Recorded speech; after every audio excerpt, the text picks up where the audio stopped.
கேளக்கியர் சித்தர்கிட்ட இருந்து எல்லா சிக்னலும் வருது. ஆனால் என் வேண்டுதல் மட்டும் நிறைவேற மாட்டேங்குது. எல்லாருக்கும் குரூப்பில் நல்லது நடக்குது. ஆனால் எனக்கு மட்டும் ஒரு நல்லது நடக்க மாட்டேங்குது.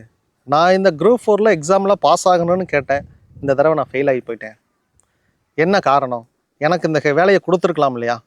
ஏன் சித்தர் கொடுக்கல? இவங்களுக்கெல்லாம் பாருங்கள், இத்தனை நல்லது நடக்குது, குரூப்பில் இத்தனை பேர் போடுறாங்க, என்னென்னமோ நடக்குது. எனக்கு ஏன் இது நடக்க மாட்டேங்குது? எனக்கு எந்த தெய்வமும் எனக்கு நம்பிக்கையை கொடுக்க மாட்டேங்குது.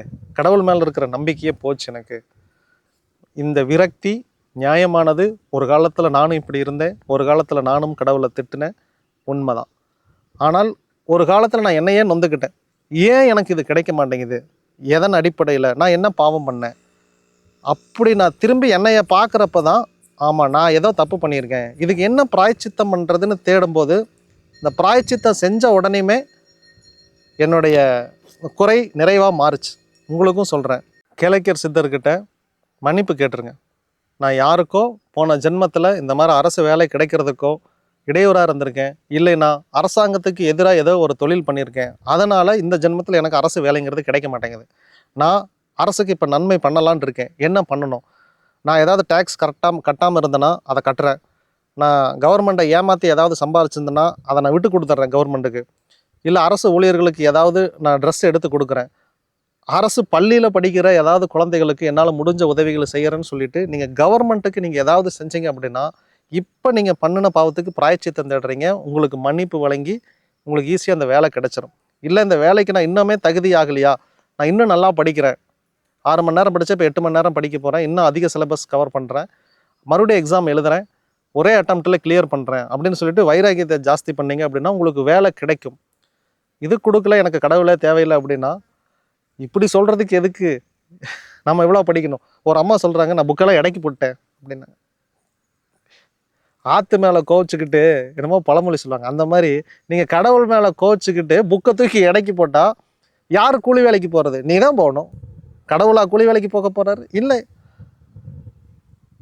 இது எனக்கு புரியல. நீங்கள் கடவுள் மேலே கோவிச்சுக்கிட்டு உங்களுக்கு நீங்களே தண்டனை கொடுக்குறீங்க. உங்களுக்கு நீங்கள் தண்டனவே கொடுக்க வேண்டாம். அதனால் நீங்கள் கடவுள் மேலே விடாப்பிடியான ஒரு நம்பிக்கை வைங்க. இன்னும் ஒரு உதாரணம் சொல்கிறேன். ஒரு அம்மா அவங்க பையனுக்கு இன்டர்வியூவில் வேலை கிடைக்கணும்னு ப்ரேயர் பண்ணி 8 பேர் ஷார்ட் லிஸ்ட் ஆகணும். அவங்க பையன் ஷார்ட் லிஸ்ட்டில் செலக்டே ஆகலை. ஷார்ட் லிஸ்ட்டை ரிலீஸ் பண்ணிட்டாங்க, அதில் அவங்க பேர் இல்லை. பையன் பேர் இல்லைன்னு தெரிஞ்சோடனே அந்த அம்மா வெக்ஸ் ஆகலை, தொடர்ந்து மந்திரம் சொல்கிறாங்க. நானே எனக்கே எப்படி இருந்துச்சு, அதான் இல்லைன்னு தெரிஞ்சு போச்சுல, அடுத்த எக்ஸாமுக்கு நீங்கள் தயாராகலாம்ல, அடுத்த இன்டர்வியூ நீங்கள் போகலாம்ல அப்படிங்கிறேன். இல்லை எனக்கு கிடைக்கும் சார், இதில் நம்பிக்கை இருக்குன்னு அந்த அம்மா சொல்லி ஷார்ட் லிஸ்ட்டில் ஆன ஒரு ஆள் எனக்கு இந்த வேலை வேண்டான்னு வெளியே போயிட்டாரு.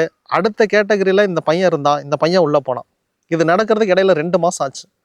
Unbelievable miracle. அப்போ நீங்கள் உங்கள் நம்பிக்கை எந்த அளவுக்கு இருக்கணும்னு பாருங்கள். எனக்கு பாடம் முடிஞ்சிச்சுன்னு சொல்லி நானே அவ்வளோதான் அப்படின்னு நினச்சிட்டு இருக்கிறப்ப, இல்லை இங்கே ஒரு கமா போட போகிறான் கடவுள்னு சொல்லிட்டு 2 மாதம் கழிச்சு முடிவு தலைகளாக மாறுது. ஸோ நீங்கள் கடவுள் மேலே கோவிச்சுக்காதீங்க. கடவுளுக்கு தண்டனை கொடுக்குறதா நினச்சி உங்களுக்கு நீங்கள் தண்டனை கொடுத்துக்காதீங்க. நீங்கள் தான் கூலி வேலைக்கு போவீங்க.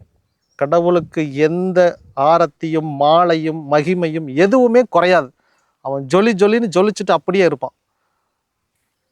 நீங்கள் இதே மாதிரி ஜொலிக்கிறதுக்கு, உங்கள் வாழ்க்கையை மாற்றுறதுக்கு முயற்சி பண்ணுங்கள். முயற்சியை கைவிடாதுங்க. கேளக்கியர் சித்தர் நமோ நமக.